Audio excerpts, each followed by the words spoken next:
Welcome to this well-played video about an M-rated game developed by Obsidian Entertainment in collaboration with South Park Digital Studios called South Park: The Stick of Truth. This game is based on the politically incorrect animated show South Park, which centers around grade school children who live in a suburb of Colorado. The game and show are intended for mature audiences as it uses dark humor and crude language in helping create a satire of a variety of topics. As such, this well-played session is intended for adults only, based on the language and images shown in the game. The game starts off by showing you moving into the suburb with the goal of making friends and playing in a live-action role-playing game with the South Park's main characters. In making this well-played video, I wanted to stress three things that should be commended about South Park's The Stick of Truth. Number one is the striking way they were able to keep the video game to feel so much like the TV show.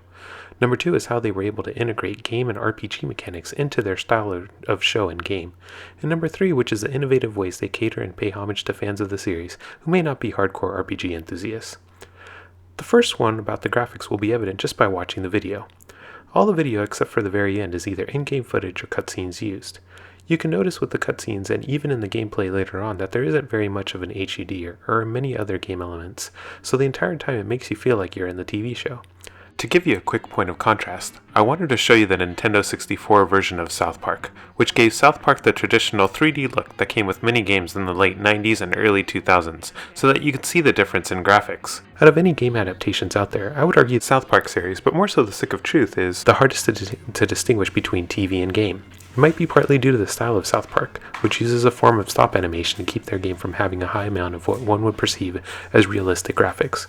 What also works to their advantage is the fact that they've been using computers and animation programs to help develop the show for many years now, but yet they still want to make the show look as crappy as possible according to early interviews with the show staff. So what you see now is real gameplay footage where you're controlling the character, which one might mistake as being part of a cutscene.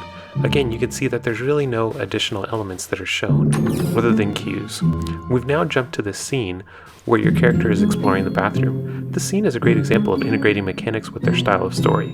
As you explore areas like the bathroom, you're given the option to press A near the toilet, which initiates a sequence where you take a dump. If you furiously put effort into pressing A, you'll be rewarded with a poop nugget, which you can then collect and use during combat to throw at your enemies and then grosses them out. It's crude, funny, and integrates with the mechanics of the story really well. This next sequence is near the beginning of the game where you're introduced to a variety of characters. I'm going to let the audio play in here and just highlight a couple of things. Somebody! I can't hold out much longer! Help! So here we've been asked to help Butters, one of the main characters in the game. Sorry. So once I go ahead and press this button, Yeah. Hey, no fair! That's cheating! I'm gonna tell my mom! we go into a cutscene. Thanks, kid. I didn't realize he had a health potion. My name is Butters the Merciful. I'm a paladin. I live right next door to you. We should be friends. Now that we're friends, you should speak with the Wizard King. He's been talking about your arrival. The wizard lives this way, in the greenhouse, over there. So now we've kind of gotten back into the walking and going around, and it's kind of nice because, you know, again, it just goes seamlessly from story to gameplay. So here we get introduced to Cartman. All hail the Grand Wizard! So, you are the new kid. Your coming was foretold by Coldwell Banker. I am the Wizard King. But the time for talk is not now. Let me show you my kingdom. So you can see voices and everything. Matt Parker and Trey Stone, the creators of South Park, they've been pretty well integrated into this video game development, which I think was really helpful for the game. And you can see even things like if I were to press A, you get these clever little sayings. Don't talk to her, she's not part of the game. So now we're going to jump into being introduced to Koopa Keep. Welcome to the kingdom of Koopa Keep. One of the things you immediately see is something that the creators actually wanted to make sure that, you know, it looked like fourth graders were just patching things together in order for these defenses. It's not really going for the realistic graphics and stuff. You know, you can see the stables card there. Power of diabetes. So just after this cutscene, the next thing that South Park does really well is just really satirizing RPGs and sort of the game mechanics that we have. So that's what we're going to see in the next two clips, is two instances of that. You've been sought out, new kid, because humans everywhere are in great danger. I need something from you, and in return, I am prepared to allow you into my kingdom. I know you are very excited. It's time for your first quest, but first, please tell us thy name. So here we get into the first mechanic, which is just going and entering your name, which is pretty typical in a game. You entered douchebag, is that correct? And if you notice, I didn't enter douchebag, I entered my name, which was Osvaldo, and so here I'm having this dilemma of saying no or yes, and I kind of go back and say no, you know, like, that's not my name, so I'm like, I should pretty much put no there. Are you sure you want to keep the name douchebag? And then you can see, of course, that it just ignored completely what I had before, and so I'm going to go ahead and say no again, so I do that. Very well, douchebag. And this harkens back to what RPGs ended up doing, which was just ignoring your name anyways, or having a typical name for you. So now we're in kind of the selection class, where, again, they're taking RPG elements and having you have different classes that you can have, but they're doing it in terms of a South Park style, So I guess we'll never really be friends. where they have 4 different classes. So I'm going to go ahead and select this thief for this one. And, you know, again, they're just taking the RPG elements and blending it and having it have its own South Park flavor, which is great. This next part is going to show you another part where they end up satirizing typical RPGs. Would you like to see my wares, weary traveler? Perhaps you would like to hear tips and rumors for $2? So here they're kind of bribing you with tips and rumors for $2, and so I'm going to go ahead and... Don't waste your money on tips and rumors. So you see, I just totally got trolled there. But it's still, you know, integrating sort of the humor of South Park and the satirizing RPGs in general. The last piece of satire that I want to show is just the silent protagonist, which is just very present in many video games. And here you see that there's direct questions being asked of the protagonist, and it's complete silence.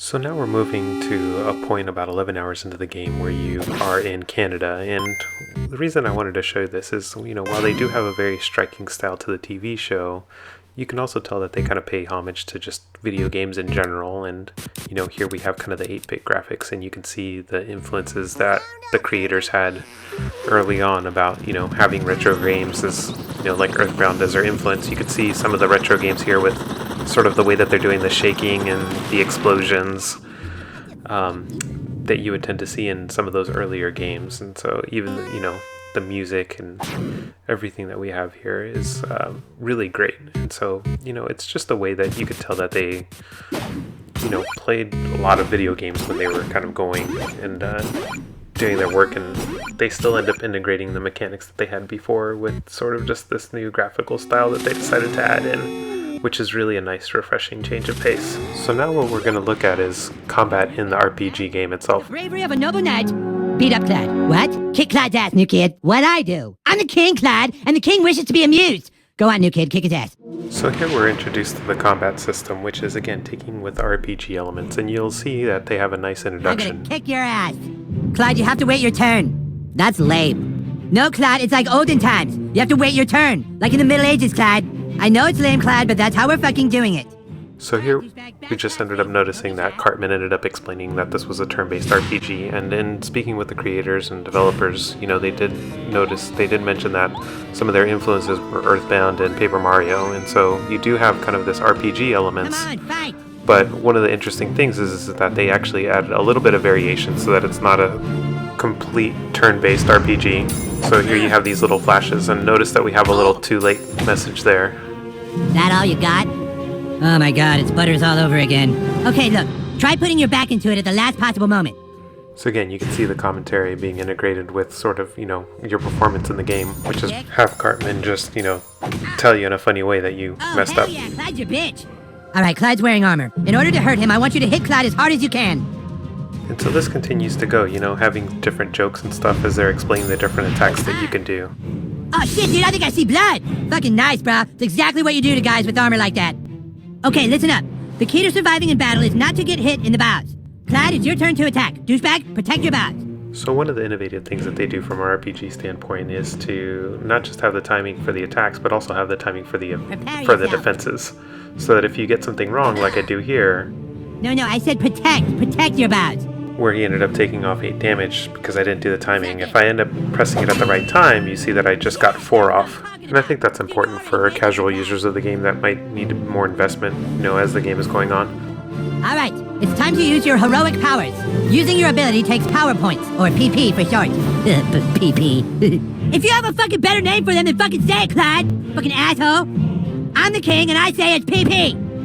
Douchebag, use your thief ability to make Clyde pay for insulting the king. So again, this is one of those great little moments where they use some of the elements of RPGs, right? That, you know, a lot of the stuff ends with P, HP, MP, and, you know, they decided to do PowerPoints, which was PP, you know, very much South Park type of staple. And what we have is just special attacks, you know, that are different from the normal attacks that we have in the game, which is nice. Smile off his stupid face, douchebag. Now do it one more time. Finish him. What? I was going easy. Take this.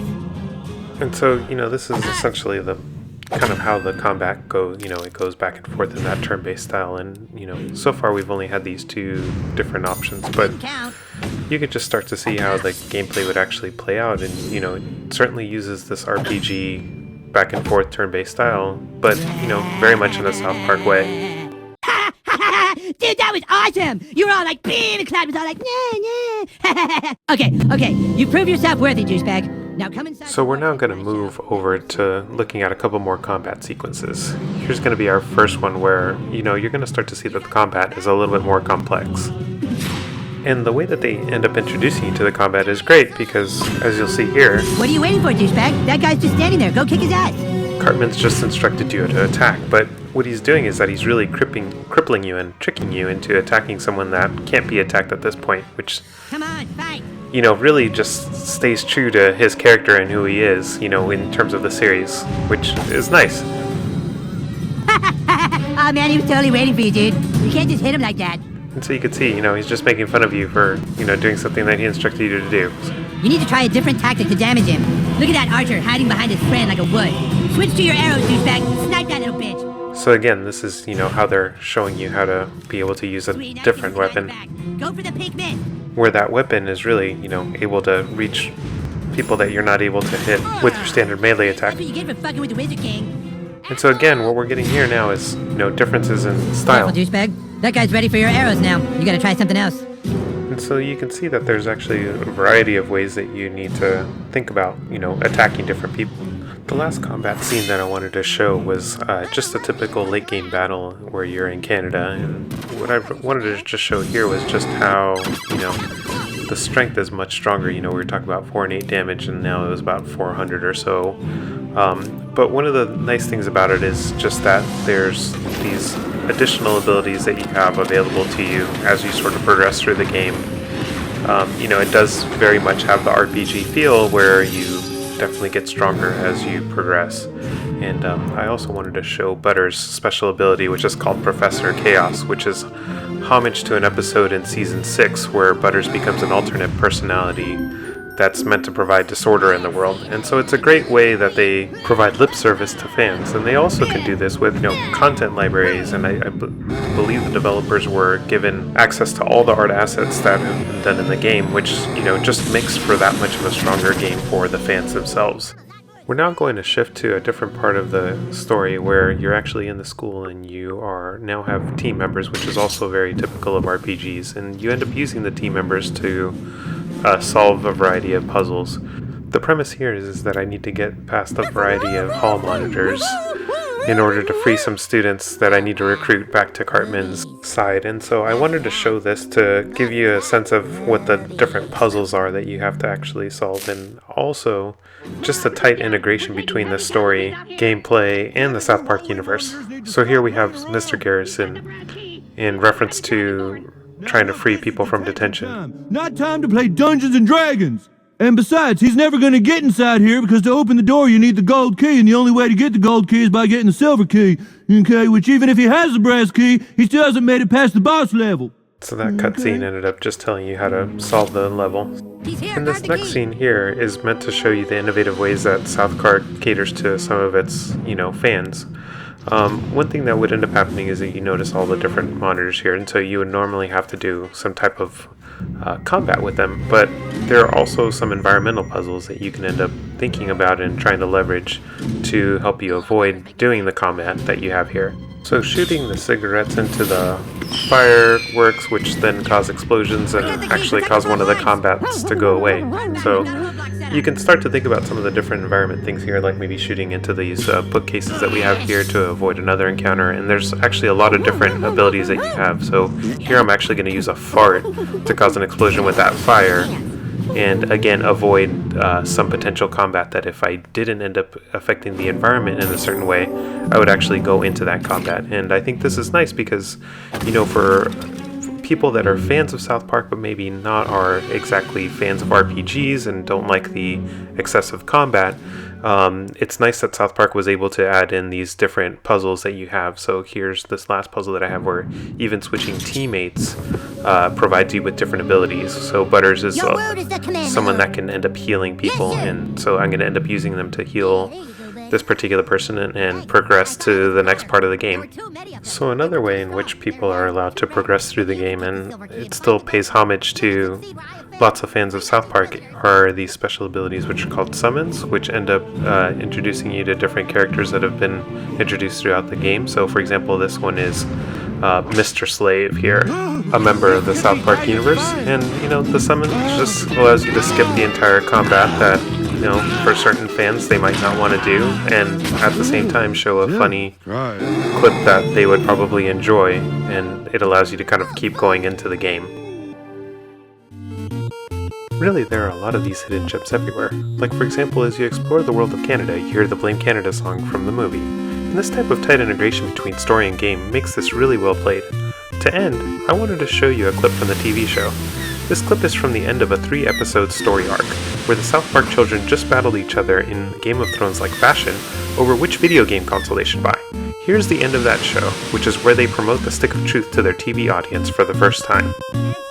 I mean, honestly, you guys, do we need video games to play? Yeah, that's right. Yeah, make a point. Maybe we started to rely on Microsoft and Sony so much that we forgot that all we need to play are the simplest things. Like this. We can just play with this. Screw video games, dude. Who fucking needs them? Yeah! Fuck them! The South Park video game, coming to stores soon. Well played, South Park. Well played.